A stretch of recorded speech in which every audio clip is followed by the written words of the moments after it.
All right. Hey, what's up, everybody? It's Brian here. This is going to be kind of a very special video. First time giving a stab at this, but something I want to do for a long time is have a guest on. And tonight we have a very special guest. This is Shane from Shane. Currently, his current channel, Shane Addicted to Pain. Please go check it out. But for people that don't know Shane, and unfortunately, I think he did delete some of the old videos, but he was one of the absolute first people to really chronicle a detox on YouTube. Absolutely was one of the first, maybe like one of the first. Like I really think that might be true, because I looked, and this is like 2015, 2016 when I was going through some rough times, and I was looking for some videos to relate to, and the only one I really found was Shane and Rockin' Roberta and Ryan Donnelly, but Ryan Donnelly never chronicled a detox. But so man, this guy has been through it. He knows it. He's a veteran, a Navy vet, proud Navy vet, and man, I'm just very very happy that he was able to join me today. So yeah, well, thanks for having me, man. I appreciate it. Thank you. And yeah, like I said, we talked about it before, but man, I wish those videos were still up though, because you could have probably planted the flag of like I was the first guy to be sick on YouTube. And at the time, you were going through a methadone detox. First one, because I mean, I was inspired to start my channel by obviously people like Ryan Donnelly and Rockin' Roberta, of course, but there was definitely other people that were out there that just seemed like they would do the first 5 days or the first 3 days and then disappear. You know what I mean? You couldn't find somebody that actually stuck with it. Yeah. So I think like Ryan Donnelly and Rebecca and I like kind of stuck with it, and we're successful at the same time. Thank God. But yeah. And just so everybody's clear, so it's clear that he chronicled he was detoxing off of methadone at the time, and you did every day for the first month, right? Just about. You did every day for the first month. I think I started on like day 3. I started. Yeah, and then you did, I think, every day for the next month, and then it was pretty much like I think maybe like a weekly check-in after that or whatever. But yeah, very consistent. And, yeah, I tried. It helped me a lot, man. You know what I mean? It was like selfishly, I think it was. I was needing people to talk to that understood. You know what I mean? And I detoxed at home. I didn't, I tried. My mom brought me to the hospital. I tried to go into a detox center, but or actually the hospital, but they wouldn't take me, because the only way that they would take me, and I'll never forget it, the nurse was just in tears. Like, she wanted to help me so much, and I felt bad. I really felt bad for her, but she's like, the only way that they'll take you upstairs is if you say you're suicidal. Oh, great. Like, man, I can't do that. I can't even say those words. Yeah, because I'm not. I'm here because I want help. Like, I love life. I want to live. Like, really live. You know what I mean? That's why I'm here, and I'm not. I don't care. I'm not gonna say that I'm suicidal. I'm just not gonna do that, because that's on my record, and everything else, and not just that, but just for the sake of, I just wouldn't say that. Yeah, but I mean, if you can maybe share with the audience that doesn't know about it, as far as what methadone detox really is like, what the kind of the time schedule was like, kind of the general, how long was it for you? Because I don't know if people are aware of like, really how long it does take and how really brutal it is. And man, I always have mad respect for you for doing it at home. I honestly don't think I could have. I really don't think I could have. Because it's just from what I hear, it's basically like, if we're coming off of Kratom, it's like day 4, but for the next, literally next 35, 40 days. You know what I mean? It really does. Yeah. It takes a while for it to let up on you. It was probably, I mean, it was longer than that. I didn't feel quote unquote normal, I was still getting hit with withdrawal symptoms after a year, after a year coming off it. I jumped off 80 milligrams cold turkey, stupidly too. That's what's crazy. But I was just at the point, dude, I was just at that point where I was just like nuts, so fed up. And you hear people say this, like Brandon Novak, guy from Jackass, that's big into recovery now. It's been Yeah. Clean and Sober, Steve-O, people like that, you know, that have good recovery time. You'll hear them say that all the time. It's like, I was just to the point where I didn't care. Like, I was ready to do literally anything to just be done with it, especially methadone, because you have the stigma behind methadone for one, which shouldn't bother me, but it does, if I'm being honest. You know what I mean? I'm human. Yeah. But going to that clinic every day and standing in line was, you know, people that, you know, some of them were people were like me that didn't want to be there and, you know, were taking their recovery seriously. But a lot of them were, you know, people that didn't have a job and the state was paying for the treatment, and they would go in and just kind of use it as a replacement for street drugs. And then they'd go out in the parking lot, and it was like the place to buy drugs is at the methadone clinic. You know what I mean? So yeah. the whole time I was there, and even my nurses, you know, after having conversations with them, because, you know, I've been through quite a bit in my life and I'm pretty well spoken and intelligent, you know, and I would talk to them and they're just like, Allegedly. I don't know what you're doing here. Like, you don't belong here. And I'm like, well, I feel the same way. But it was a battle getting out of that place, man. Like, every time I would bring it up and say, like, I want to get out of here, like I want to taper off the medication, they try to, you know, increase your dose. Yeah. They wanted your money. They didn't really want to let you go. Did you really get that vibe from them? Sorry, go ahead. Did you really get that vibe from them that like they were kind of in on it? Like they were more than happy to just see you up at 200, just coming back every day? Yep. Really? 100%. 100%. I went through 3 different counselors actually till I found one that was willing to fast, like kind of put me on like a fast taper, which was like a week long or something, which I came from 80 milligrams down to 0 in like a week or something stupid like that. Yeah. But that's the best I could get out of them. So that's what I did. But I've always said, and I always will say, like, withdrawal detox is like a 99 point, you know, it's 99% mental. And when you actually get to the point where you're just so sick and tired of being sick and tired, you hear that all the time too. Like, once you're there, man, like I used to say in my videos, like, this is a war, it's a battle, you know what I mean? And I just was so fed up, and I had my family support, I had time off from work, and I'm like, I just wanted it so bad, man. Like, I just made it a mission of mine, man. I'm like, I'm not gonna let it beat me. Like, I'm gonna beat this. Well, it's easy to be sick and tired of being sick and tired on day 1, and maybe fighting on day 3. No, I'm talking about listen, and then push through. You know, maybe you got a rough, you know, day 7 and push through. But with methadone, it took a long time. It's pretty. Yeah, it's tough to carry that fight, to have that same motivation at day 45. I imagine it's got to be tough. You know, when you've kind of had it. But it sounds like you were absolutely motivated. Nothing was gonna stop you. I was super motivated. I think making the videos on YouTube was like a huge part of that too. Like, I felt, what's the word I'm looking for here? Like, kind of accountable. Yeah. You know what I mean? There was people that were following me. There was kind of like, I felt there was people depending on me because there was other people that were getting clean by watching my videos. Yeah. I still talk to one of those people to this day that's still clean. Thank God. You know what I mean? And he got off methadone because of me. That's what he says. And I'm like, you know, it chokes me up to say it. But that's wild. So that was like really motivating for me. Oh yeah, that's gotta be. Like, not only am I gonna let this thing beat me, but I gotta show these people that it can be done now. You know what I mean?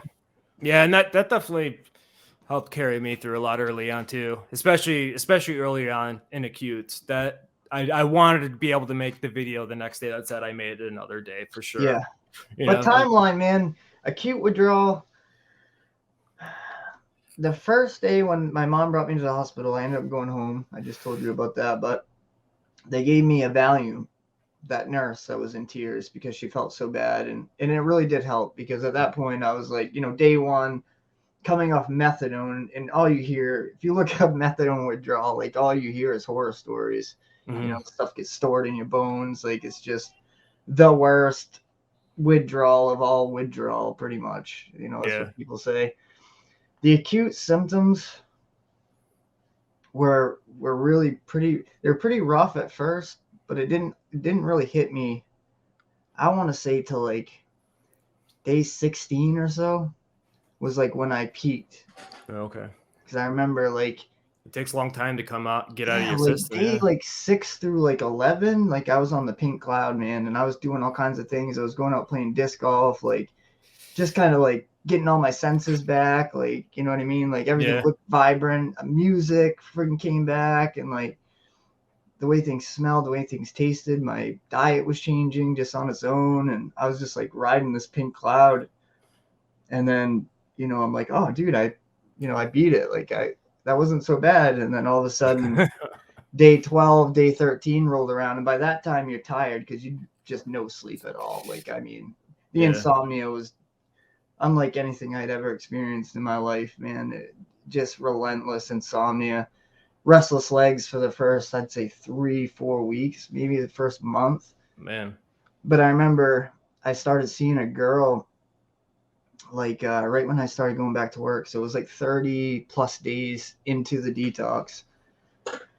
And I, in my head, I'm like, well, it's been over a month. Like I should be good. Like, so I'll start like dating this girl or whatever. And I was like staying at her house quite a bit. And I remember like I still wasn't sleeping, man, because like she'd be like sleeping beside me or whatever. And I'd just lay awake all night. You know what I mean? And then have to go out like with her the next day and her kid into like her kids' football games and stuff. And it's just like, and that relationship obviously didn't last because I was just not myself at all. Like as much as I thought I was like, I definitely wasn't. Yeah.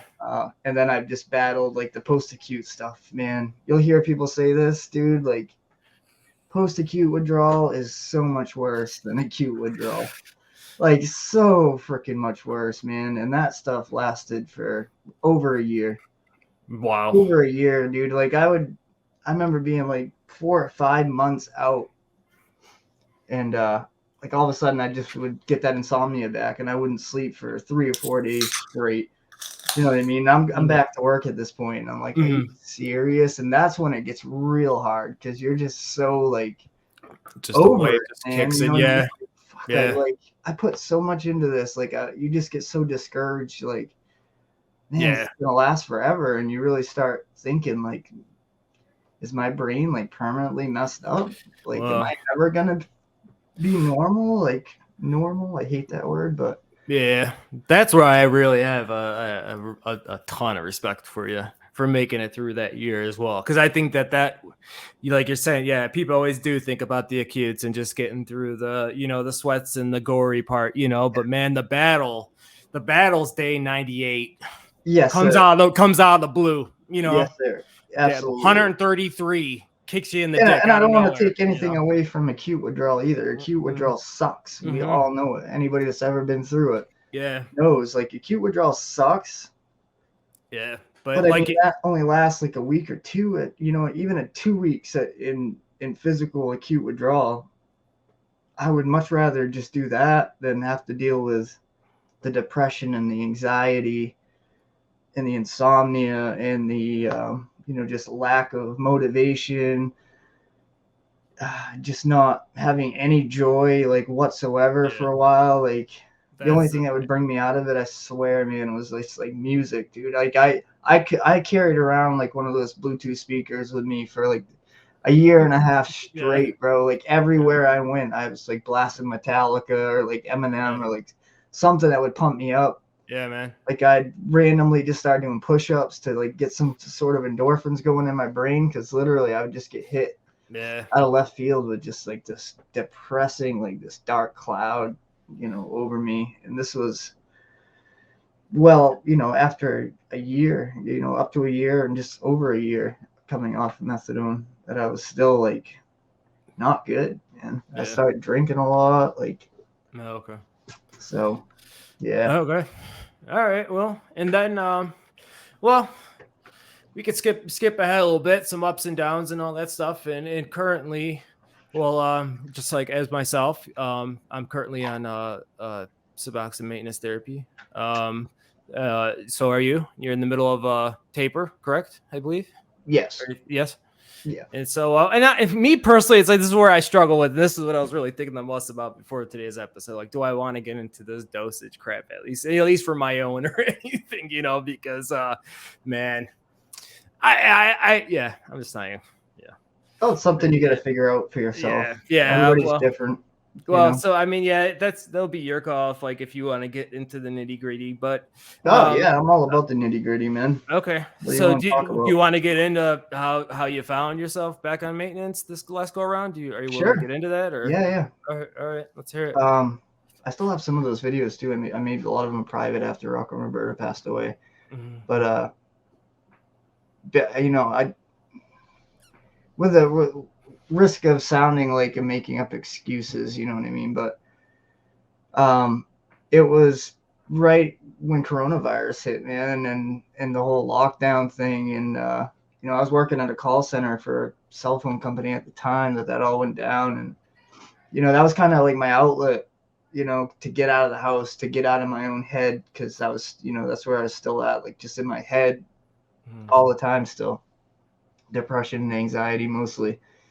But that was like my outlet to go and be with my buddies and, you know, see people and socialize and get out of my own head. And when that went away and, you know, I had to start working from my kitchen table, 10-hour days, like and my mom at the time was diagnosed with cervical cancer at the exact like same time, man. And, you know, that was real difficult. She's fine today, thank God. Like she's good to go. But at the time, man, I'm like real close to my mom, and like it was just a lot, dude. I was already like kind of in a bad place, still like just still trying to figure out life clean.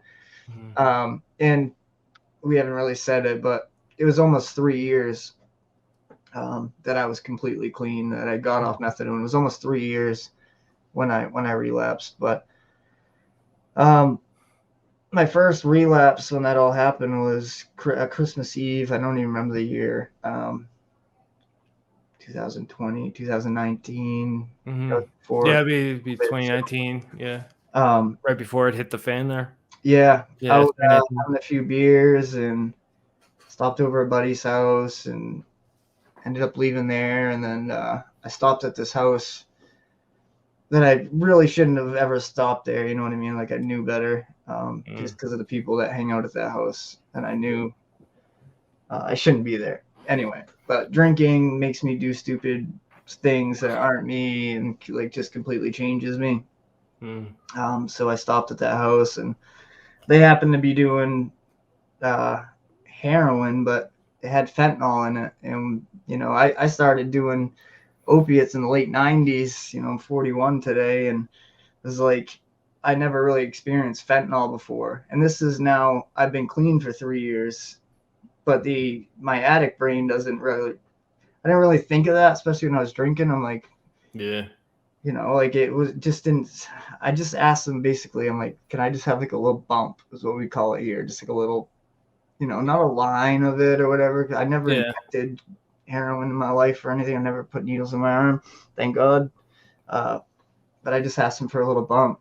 And they were even hesitant. You know, these are like, we're hardcore addicts too, and they were even hesitant because they knew I was clean, and they're like, dude, like really? You know, because they love me, and they don't want to see me do it, but at the same time, like they love me, and like if I ask for something, they're gonna help me out. So they ended up giving me a little bump, and I just remember sitting at the kitchen table, and my buddy Corey's across from me, and I remember him like just kept asking me like, "You all right? Are you okay?" And I'm like, "Yeah, dude, I'm fine." But I was just like dripping sweat, dude. Like, oh man, dripping sweat. So that heroin had fentanyl in it, and I'm like, I gotta go to the bathroom. So I got up. That's like all I remember. I don't even remember getting inside the bathroom. And then I remember waking up, coming to like in the driveway.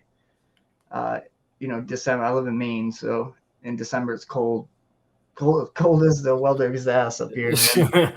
So they brought me outside, and they didn't have to Narcan me or anything. They had Narcan, but they didn't Narcan me. I was breathing and all that, but man, so that scared the shit out of me, to say the least, you know. And it really just upset me because I woke up the next day kind of like coming out of an alcohol blackout, but like remembering like, did that really happen last night?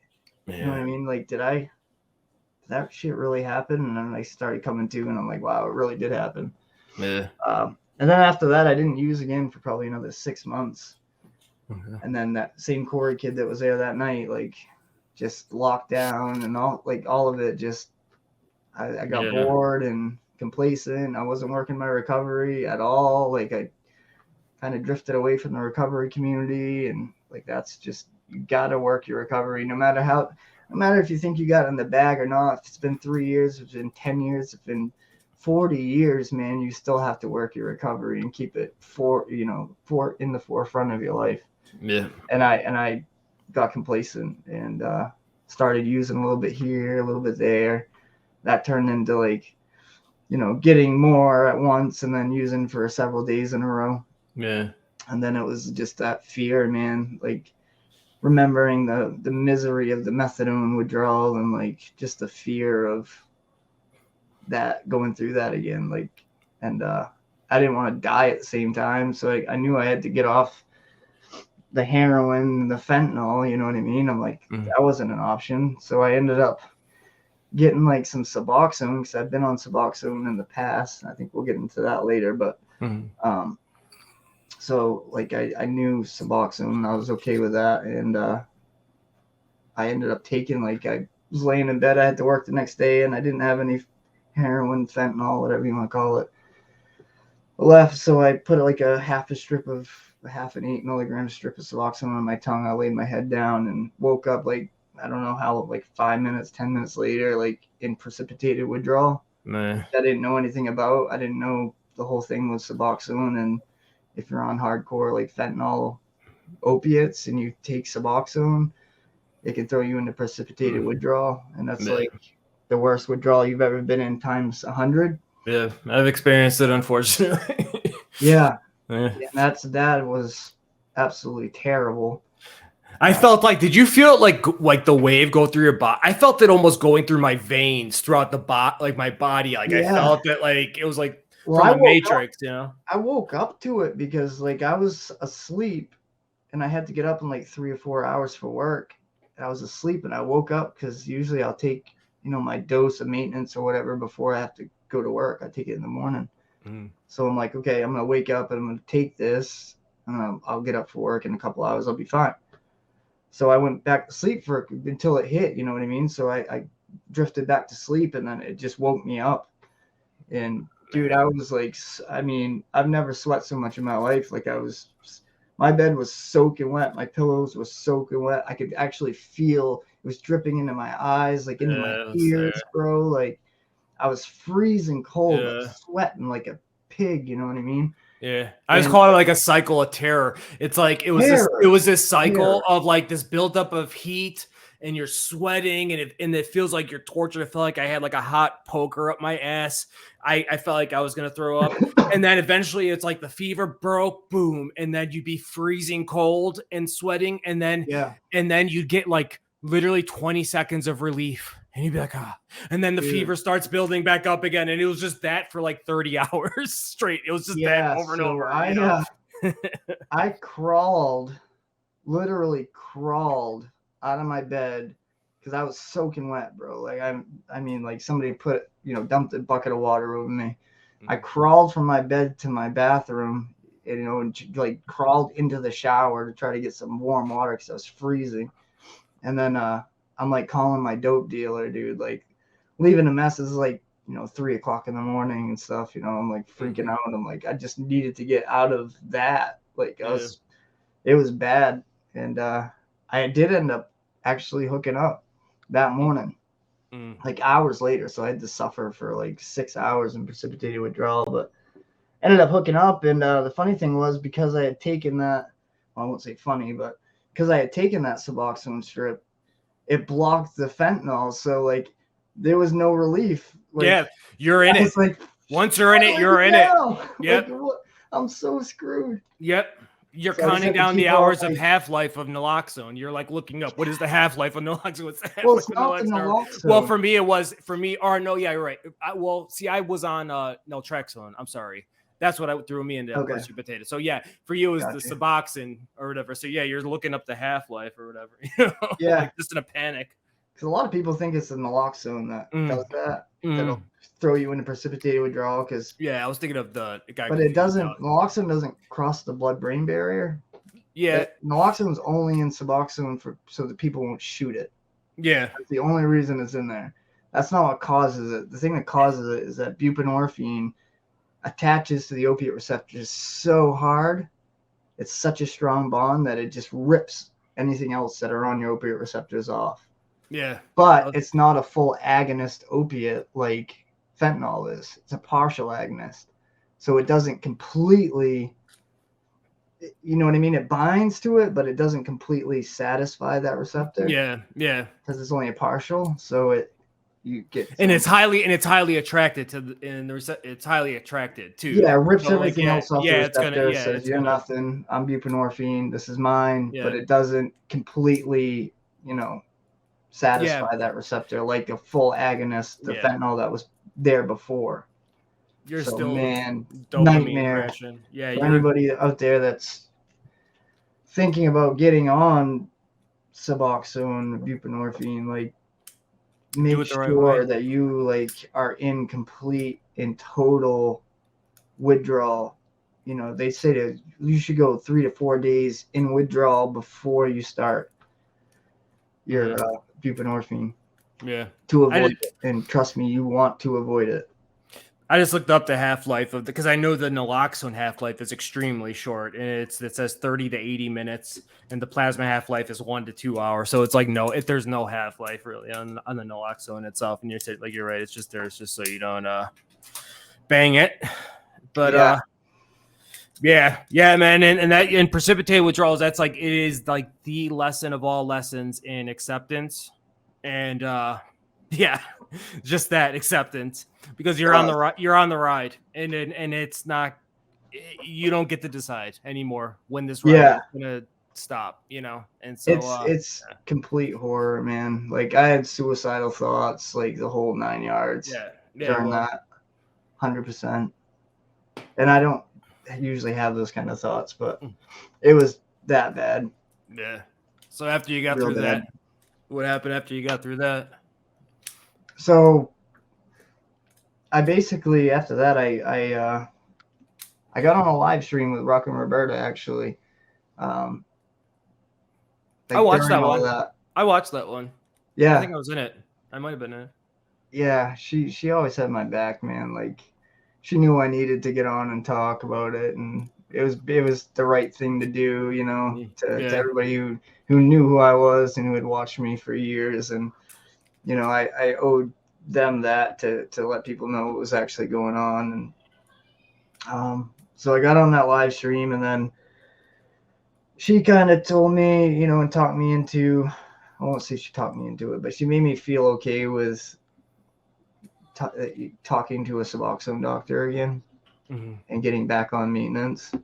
Yeah. Legitimately, not getting it from friends or whatever. And so I ended up making a call, I think the next morning, and somebody at my local hospital got me right in the next morning. And I talked to the doctor that morning and got my prescription for Subutex. And yeah, if I remember right, did you tell me you ran it? That doctor was really cool. Oh, she was an absolute she was an amazing doctor. I remember you saying something like that. Yeah. Well, obviously you were hurting, and she was there to help you. Obviously. Yeah. Well, that's the thing, man. Because in my experience with getting into a place like that, it's get put on a wait list. It's never you call when you really need help, and it's usually okay, well, we understand, but we can't get you in until next month or something. And it does you absolutely no good, because by the time that date comes around, you're already either, homeless or, dead, or, what I mean? Yeah. It really needs to be instantaneous, with that kind of thing. I believe if somebody calls and they're in the position that I was in right then, I feel like they got to do more to get people right in. But the girl that I talked to, she's she was great, man. Yeah. No, she's can you get here tomorrow? She's are you okay to drive? And I'm yeah, I'm okay to drive. And she's well, we'll get you in first thing in the morning. Yeah, they got me in, and that's great. Talked to the doctor, told him the story, what was going on, and got put it back on. was in there for 2 years, and just recently I went, tried to jump off Suboxone again because I definitely want to be clean again, or I don't like to use that word either, and I don't mean to offend anybody, but I want to be off the maintenance medication again, and I just went 6 days without it and found out that I definitely didn't plan enough because there was no way I was gonna get up at 3:30 in the morning to go to work and hold my job, and I'm not in a position to lose it. So I ended up getting back on I'm about like between 0.25 and a milligram a day right now. Okay. And what did you try doing before? Did you try to do like a real rapid taper before jumping, or what did you try to do before? I tapered down like in, I don't know, like 4 months, I would say. I started okay. And through about 4 months I tapered down from about 16 milligrams to 0.25 milligrams. Yeah, that's good. And, I was on 0.25, I would say, for a month and a half, 2 months before I jumped off. All right. And the withdrawal was very manageable, man, other than, crappy sleep, which is always that's always a thing in withdrawal. That's the one constant, never gonna change. So that and just being super, your body's, I say, your body's doing so much behind the scenes, even if you're relaxing, you know what I mean, your body's still going through so much trying to heal itself. And I was just so exhausted, man, and I'm like, there's no way, there's no way I'm gonna be able to work. I knew it night of day 5, day 6, and I'm like, and I cracked, and I had to suck it up and go back on a low dose until I can save up enough time off to do it right. You gotta plan for it. And that was just me jumping the gun. That's how bad I want it, though. I really, really want it. Bad enough to go 6 days in withdrawal. Well, yeah, that's not, that ain't nothing, man. Yeah. But in your experience, so then have you, so this will be your first time really coming off of Suboxone then? No. Oh, no? Or no. That wasn't long term. You were on it long term, or yes. So okay, so just a history and a short of a time as I can make it. Okay. I started doing opiates when I was in high school, before anybody knew what they were. OxyContin came to town, and this was late 90s. I graduated in 2001, so this was 98, 99, 2000, right around in there. Found out the hard way that it was addictive, when we couldn't get it, and all my friends and I were super sick, and started stealing stuff and got caught stealing from the store that I worked at, that my mom worked at, got caught stealing money out of the safe, the whole bull crap that we all do. Typical stuff. Yeah. And I just, I got morals, man, and I'm like, I couldn't see myself having that life, so I knew I had to make a drastic change. And that's when I joined the military. I'm like, I gotta get out of here, I gotta get out of this town, or I'm gonna end up in jail or dead or something. I had already lost a few friends to overdoses, and so I joined the Navy, and went off and did that for 4 years overseas, and enjoyed that or whatever. Got out 2007. My girlfriend from the Navy was from Detroit, Michigan, so I moved up to Michigan. And when I came back originally from the Navy, I was drinking a lot in the Navy, so I never drank really before I joined the military. But once I was an addict when I joined the Navy, and then I couldn't use when I was in the Navy, so I just switched to alcohol.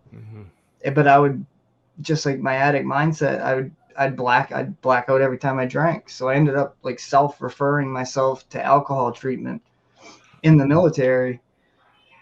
And the first time I got sent from Greece, where I was stationed, to Sigonella, Sicily, and I went to alcohol rehab in Sicily for a week. and I didn't take it seriously. I kind of just, I don't know, I was young and in the Navy, and you know, I just, even though I self-referred myself, I was drinking while I was there. You know what I mean? I'd just go off base that at night when I wasn't supposed to, and like get screwed up, and you know, I just wasn't taking it seriously. And then I got stationed in Italy after that. After Greece, I left and went to Naples, Italy, and there I ended up getting in trouble. I don't remember exactly what happened, but something happened and alcohol was involved. In the military, they call it ARI, alcohol-related incident. They looked at my past and I got sent again, but this time I got sent from Naples, Italy to Jacksonville, Florida. They flew me all the way from Italy to the States, to a lockdown facility, like, you know what I mean? No mouthwash, like high level alarms on our doors and windows type place for a month, dude, like a month. And that was the first time I ever went to AA in Jacksonville. We'd go out, the base would bring us out to civilian AA meetings. And that was the first time I really got introduced to the recovery community. But anyway, so I got out of the Navy, started like drinking again around here, but in Maine, like you have to drive 100 miles to go to like one of your friends' houses. So it's not like living on base where like the party's next door in the barracks all the time, you know?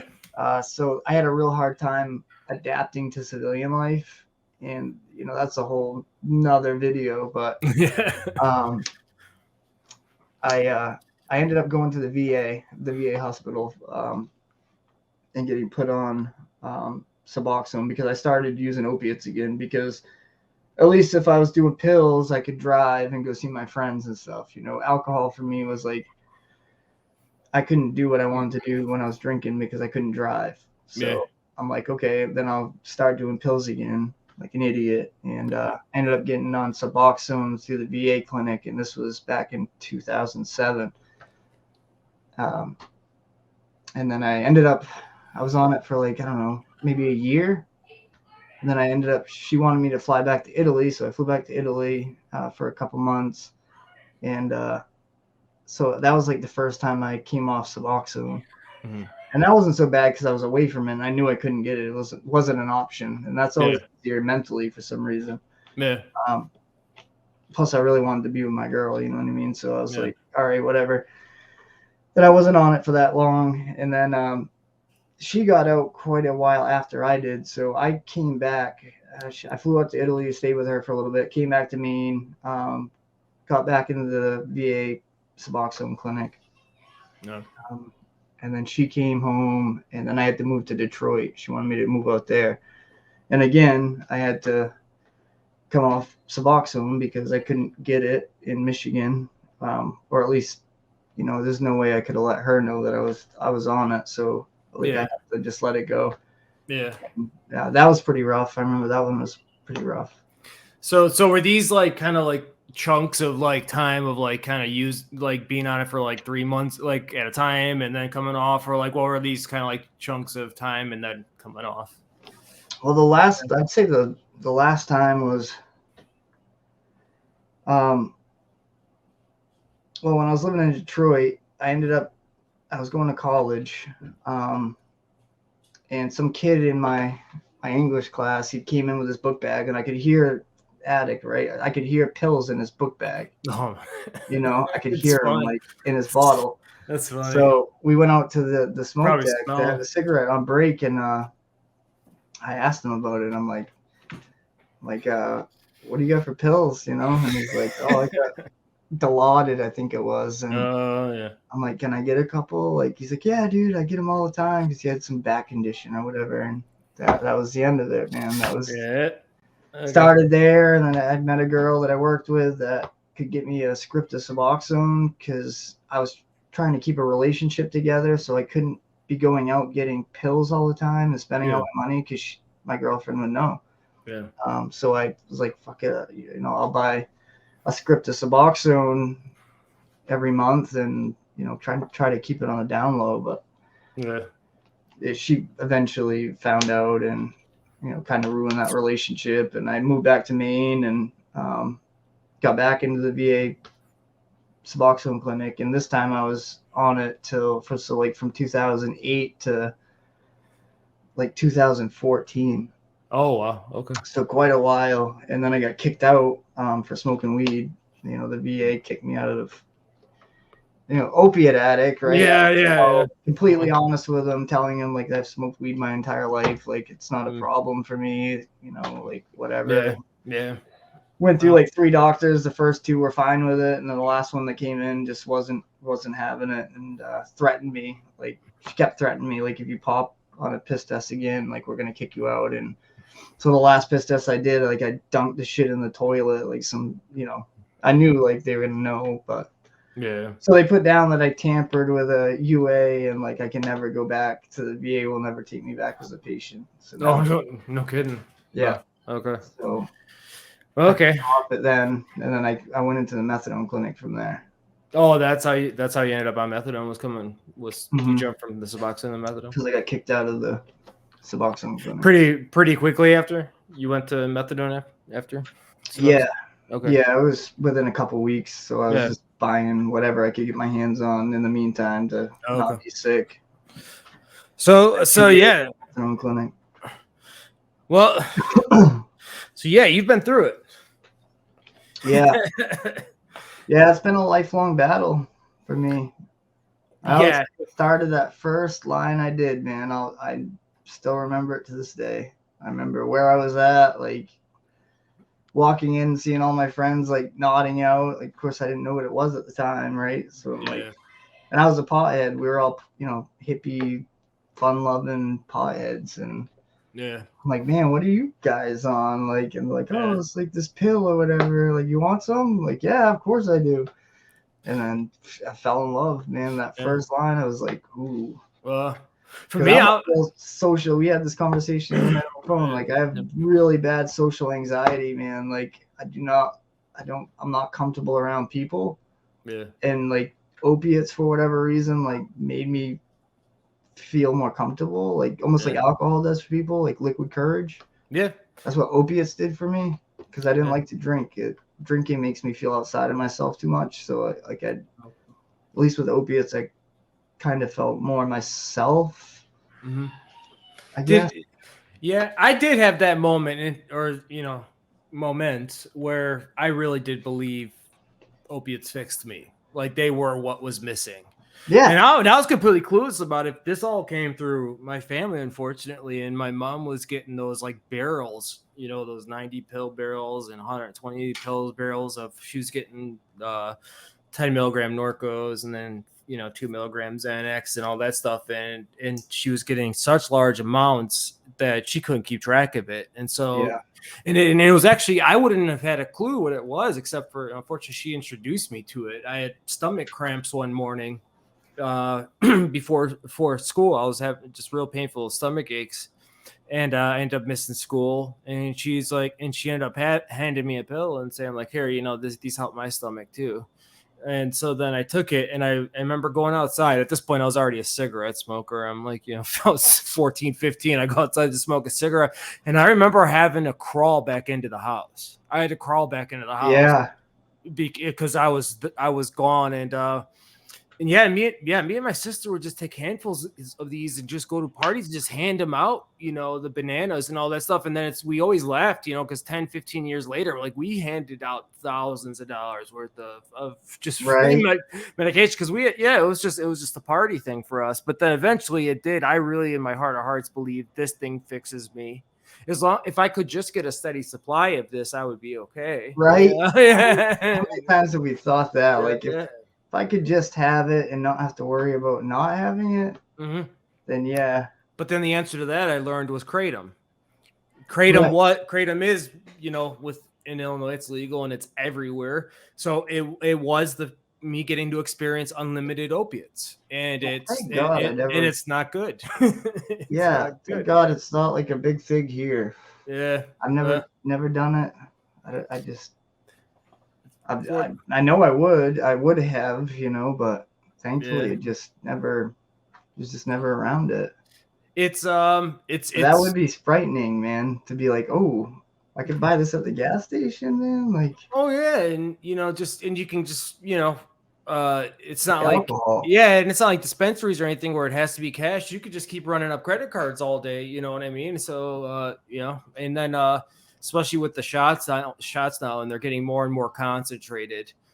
Whatchamacallit, when I was pulling up the tabs and looking up some of the stuff for the Feel Free video I made, I saw a shot that had 150 milligrams of concentrated kratom, which I'm sure you know, but that it's just a stupid amount. Yeah. Like you're gonna take it and you're gonna barf and you're gonna spin for 4 hours. Like, but unreal. yeah, but yeah, it's getting a little out of hand, and I have a feeling. Well, I don't know if I want to say it publicly or not, but it's gonna always be.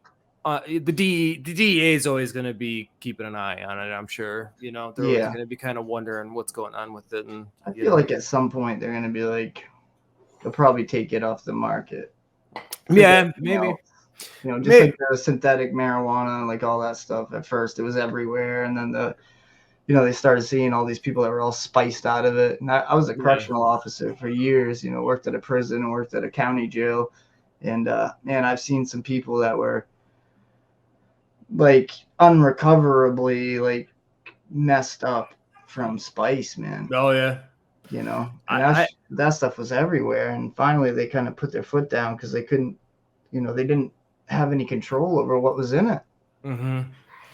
Yeah, thank God I've never stumbled across that, because back in my day I would have been stupid enough to try, because it seems like I've watched a couple of documentaries on it, and it seems like people that are addicted to it hate it.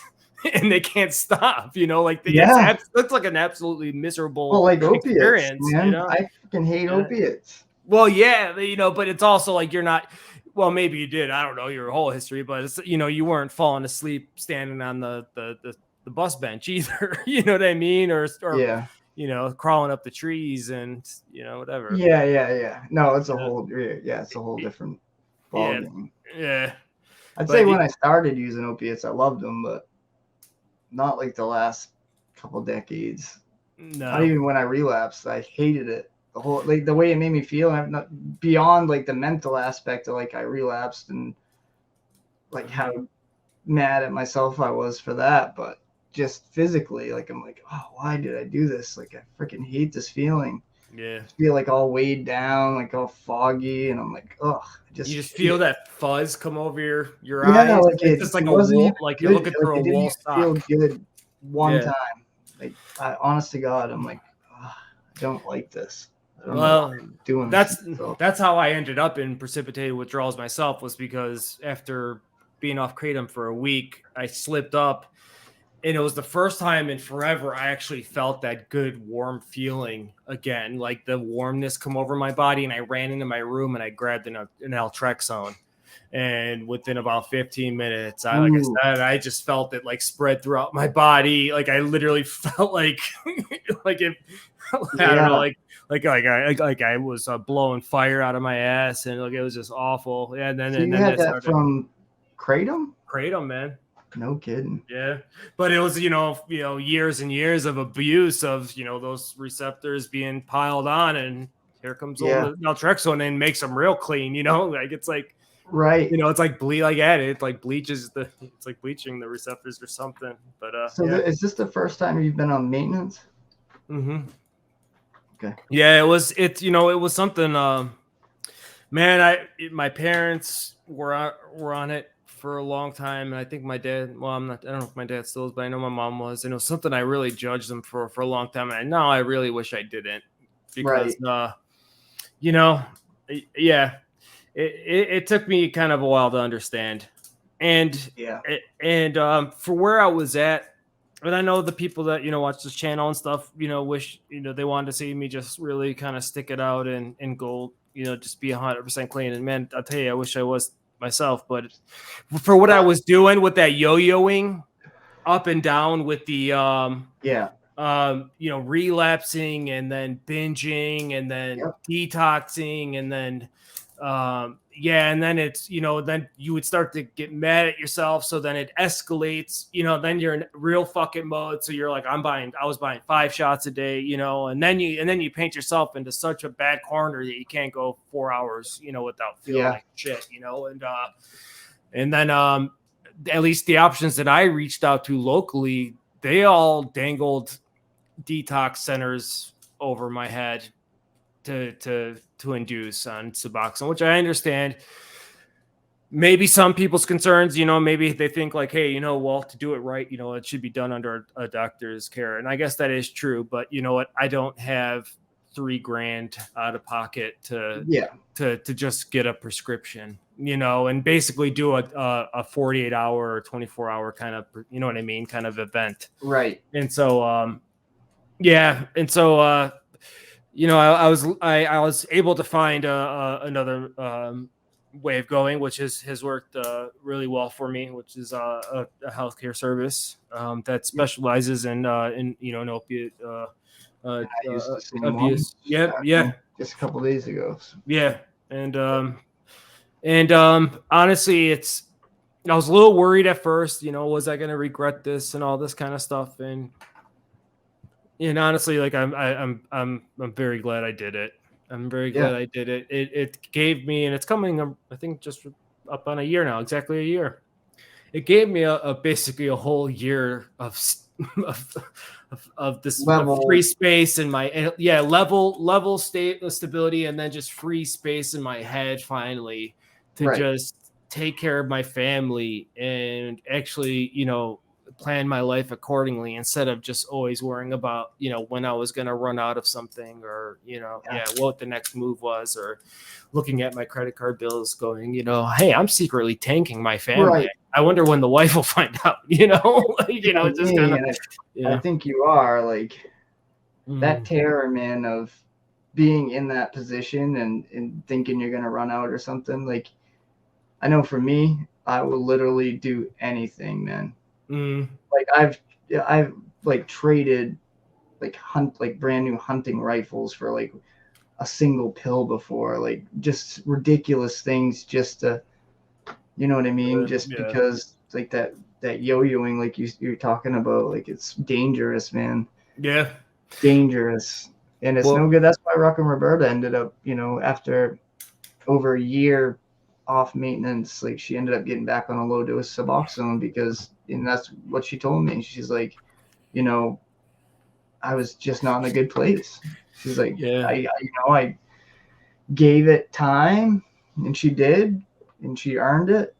And she felt like I never really recovered. I was relapsing. I remember God love her, because she would always post, her crying in bed, like, having a meltdown because she's in withdrawal after using pills for a few days. But she would always post that stuff. And I was just admired that so much, or just brutal honesty and willingness to show, like, the good and the bad.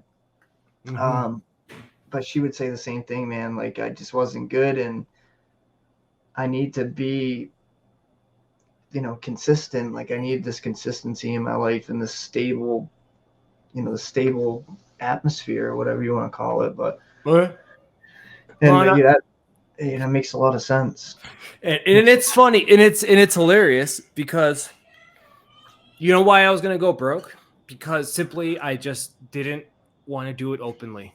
I was risking going broke just because I didn't want to just be like, sorry, honey, but I'm doing Kratom now. Yeah. Seriously. Because if you want to do it out in the open, you can go get a kilo, literally 1,000 grams for $80 I could have gotten. Instead I was, buying bottles $20 at a time and all stuff, running up credit cards. And it was all just for the fact of, I just didn't want to say, sorry, honey, but I'm going to do Kratom for a little while. That's just what that's in my heart to do right now. I'm sorry, it sucks. It's just kind of hilarious. But and it's and I've read that 100 times on the subreddits and all that stuff. Don't go broke, doing Kratom. It's stupid. It's like, it absolutely is. It's one of the dumbest things you could do. And I was on my way to do it. I was on my way to do it. What do you see as some pros to like maintenance medication? I mean, you're fairly new to maintenance. Mm-hmm. You know, you've been less than a year, right? Yeah. Well, just I think just exactly a year right now. I think About a just year. this month. Yeah. So, So yeah, I well, mean, you just mentioned a couple, but I was anything. able, and in if anybody ever wants to know that this healthcare service that we're using, you know, you can reach out to me. Hey, Yep. Jenny, what's up? You could always reach out to me, and we'll happily let you know. But I was very lucky to fall in with a service that has been very consistent, has not been any headaches. There hasn't been any last day of the script. What am I going to do? So Yeah. thankfully, it's been very, very convenient, very consistent. And so that, you know, obviously that's making my life consistent and stable Yeah. and all that. But I found that in Suboxone treatment as a whole, like over methadone, as I talked about earlier, like they just want to keep you in there and up your dose. If you ever even hinted at getting off it, they would do whatever they could to keep you in there. But I've found with every Suboxone doctor I've ever had that they will listen to you. And if you tell them like I want to taper, you know, they're gonna. mm-hmm. For me, as you know, and anybody that's watched me over the years like knows, like I'm pretty gung ho when I set my mind to something. But even with me, they'll be like, so they'll slow me down. You know, like okay, Yeah. you want to take. I know you want to get off it, but Shane, you need to like chill. Yeah. Like Yeah. we can do this, but we're gonna set a plan, and it's not gonna be as fast as you want. But they're willing to taper you down and give you comfort meds, you know, like clonidine or whatever it is when you're actually getting ready to jump off. Mm-hmm. And I find that they're a lot more open to work with the patient and listen to the patient than methadone is just a whole different ballgame. But that's Yep. yeah, and not having to go to the clinic, you know, every day with Suboxone, like if you have to choose between methadone, so like I'm sure they both have pros and cons for certain people and certain lifestyles, but for me at least, it's definitely more pros to Suboxone than to methadone Yeah. in my experience at least, for Yeah. sure. But I I, think also with me, you know, same as you, like it was gave me that stability, man. It let me keep a job. Like if when I was using street drugs or whatever, like I couldn't keep a job. I'd get it, you know, I always worked, but I'd go from job to job to job to job, you know, like yeah. because I'd call out if I couldn't get anything, like I wasn't gonna go through withdrawal at work. Like I'd just call out, lose my job. Yeah. So Suboxone gave me that stability. I've always taken it as prescribed under the tongue. And I Mm-hmm. think that's key because some people, you know, if you get the tablets, some people snort it, or you know, in the prisons, the inmates were actually booting it, like Oh, shit. ingesting it, and some people do that. Yeah. But I think taking it orally under the tongue tastes like crap. You know what I mean? So Yeah. it's not. There's no enjoyment in that Yeah. taking the dose, Mm. and I think that helps a lot. Yeah. Gives you a Yeah. chance to get away from the crowd of people, like at the Mm-hmm. methadone clinic. Again, you're around that crowd of people in recovery that are Mm-hmm. selling drugs in the parking lot, but you don't have to be around that in the Suboxone you know, world. So Yeah. it gives you that I guess responsibility at the same time too, you know. Yeah. It's your medication. You take it when you want to take it, and gives Mm-hmm. you that control so you can start, you know, building those blocks in your head to, you know, Yeah. kind of take your life back a little bit, because Yeah. going through withdrawal and trying to make it, you know, 6 months of post-acute withdrawal and all of that, if your life's shit, if you've lost your job and you don't have a place to live, and you know what I mean, you Yeah. don't Right. eat like that, you're not going to make it. You Yeah. know, Right. you really need to get your life on track so you can plan out your you know, if you get off the medication, if that's what you want to do, Yeah. to get that all in line, and you know, just getting out of that addict lifestyle Oh, absolutely. Yeah. is huge. Yeah. So say hi to Jenny Cakes. I don't know. Jenny Cakes. Yeah. I love Jenny Cakes. Yeah. Man. It's good seeing you. She's the best. But Jenny. And that was like you brought it up as far as like, yeah, then and for me that was a very much a learning experience to just be handed the boxes of medication and say, okay, this is on you now. Yeah. And early on it was, it was a learning curve. And also it was just a learning curve and just the, like we talked, the mechanics of the medication, how to take it, when to take it, what's just going to work best for you. And then basically learning how to kind of be on a schedule and keep that consistent. It was a huge learning curve. And what I always, and then mentally too, where I kind of I didn't prepare myself, and I talked about it in my one video. And like the Indiana Jones scene where he's got he's going for the treasure, the chalice or whatever, and he's got the bag of sand, and he's gonna swap the bag of sand. Oh yeah. So that the trap doesn't notice the weight's gone. Yeah. But even though he did that, it still noticed the difference. And in my mind, I thought I was trying to do that. I was just trying to swap the bag over and then go about my life. You know what I mean? And still not change anything about me. But yeah, that ball still came rolling down, and I still had a whole new challenge I had to face. I still had recovery to work. I still had I had to get my head out of my ass and, start working something. No medication is going to fix your life. Ever. Dude, I was just thinking, I was looking for a pen to write it down because it's like when I got clean, from methadone, like when I got off methadone, I like had that thought in my mind, like, okay, once I'm clean, like everything's just going to fall into place, man. Like my life's going to get better. You know what I mean? Like it doesn't work that way, man. It just doesn't. It just doesn't work that way. Like, yes, being, not having to take medication is a great thing. And and I'm telling you, in my experience, at least, like Suboxone does make me a different person. It does numb a lot of things in my life. Yeah. 100%. Yeah. And, once you try coming off the meds, like you'll understand. You understand anyway, because you've been through withdrawal and things like that. But, yeah, man, it's, yeah. I've had there's been side effects, and I happened to try out Suboxone right as we were trying to have a baby. So as we've been in baby making. So just to say, I've had to find a doctor for some other help too, which I've never needed in my entire life. Yeah, on lower doses that does get better. By the way. Yeah, it does. Yeah, and it's I know what you mean. Yeah. But but overall, the learning how to manage it, and then I found it, and I've been very lucky to stumble into a good doctor, a good practitioner here too. That I've learned if I'm open with her, it all works and it gets better. If I really tell her what I'm doing and how I've been taking it and all that kind of stuff, even if she looks at me of like, no, don't do that. Like, no, what are you doing? Like, no, just take it this way. Or if, like you said, you mentioned it earlier, because I am about to start a taper here.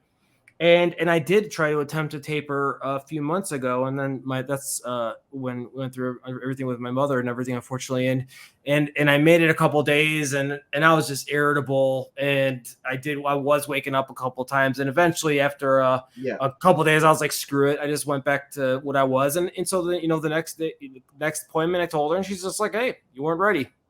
Tell me, we'll try again. Let me know, when you want to go again. That's how it should be. Yeah.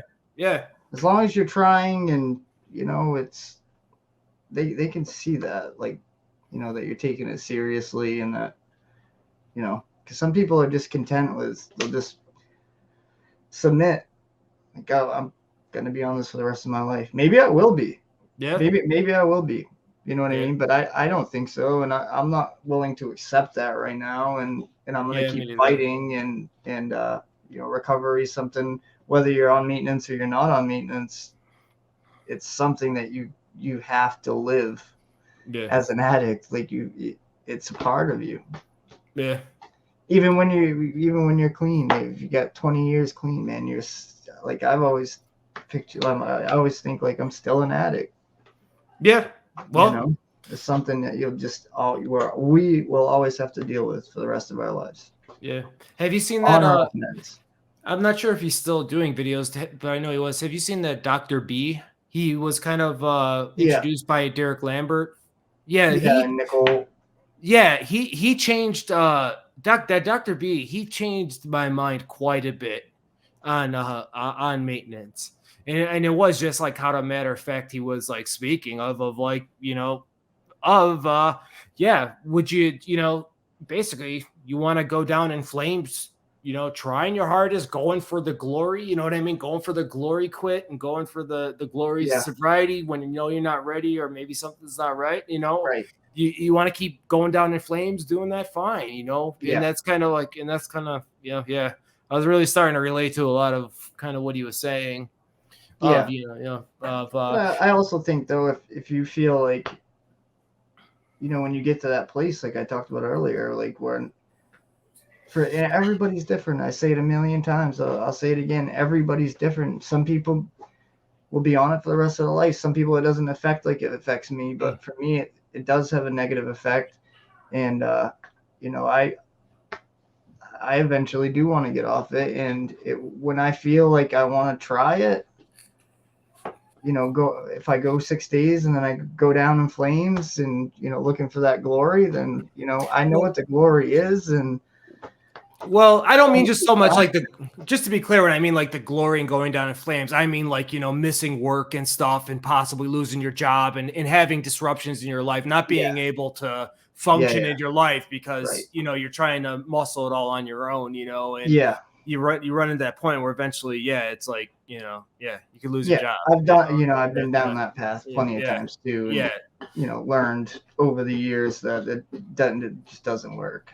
Yeah, this doesn't work. Things get way worse when you end up doing that, because then now you don't have a job. Yeah.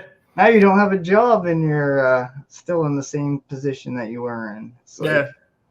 So yeah, I mean, like that's kind of what I meant, like as far as that kind of yo-yo up and down. It's just when you start running, and this is what Dr. B was talking about, the country, when you're in those situations where it's like, I was just screwing around with kratom, but when you're in those situations, when your life has become so negatively affected that like you could, I ran up a massive credit card bill. Like, I would be kind of up and down. So, maybe some days I'd perform very well. Other days I'd be sluggish as crap, or I'd call off the next day just to lay in bed because, whatever, I took too much in the morning and got the spins, couldn't go into work, And so it's just like, when it's at that point where your life is not functioning and I have a wife and a child, so it's not just me anymore. Like, hey, if I end up at the, sleeping at the Greyhound station, who gives a shit? But this is different now. So like, when you're dealing with all that, this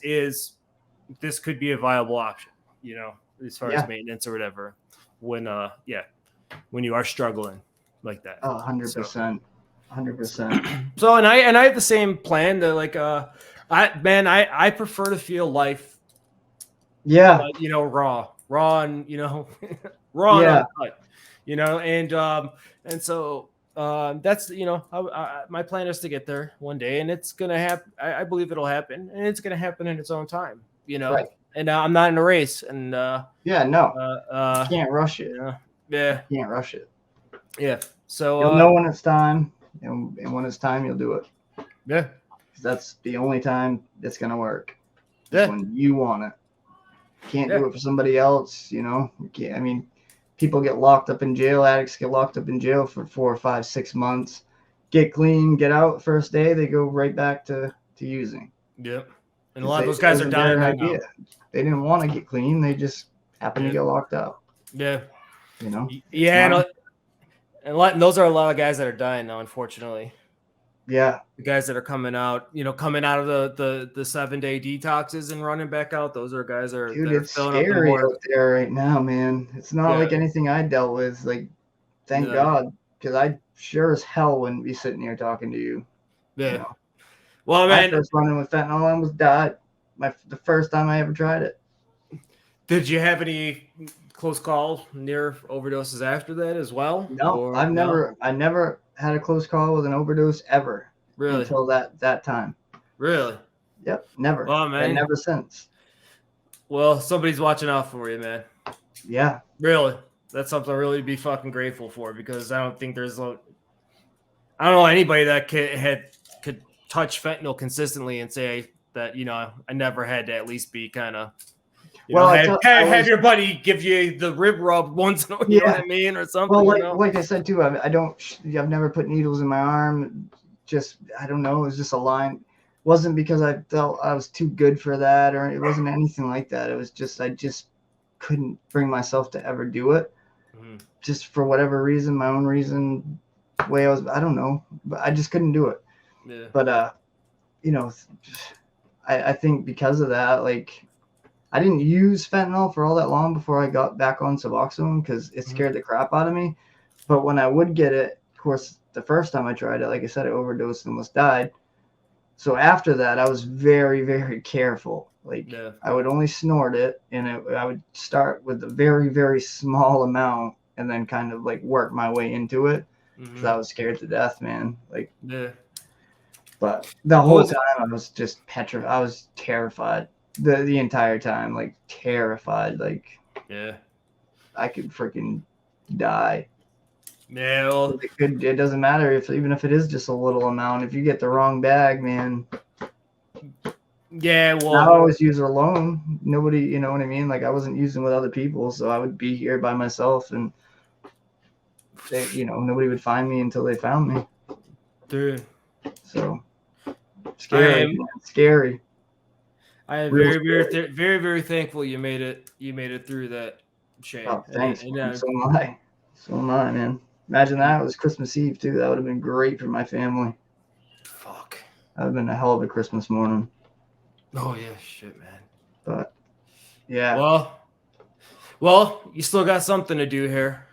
I think. Yeah. I really do think so. And I must. And on that note, man, I think I want to thank you again for being here. Yeah, man. Thank you for all your wisdom and all, I don't know, man, just thank you for everything throughout the years. And I don't think this is going to be the last time we'll do this. We'll come up with some specific topics maybe in the future. And hopefully try and do it again. Absolutely. 100%. And I don't know if this is Jenny still hanging out with us, but thanks for sticking with us. If this is Jenny. Yeah. And, thanks. I don't know. I'll end the way I always end it. Love you guys. Right. All right. Love you guys. Peace. Peace.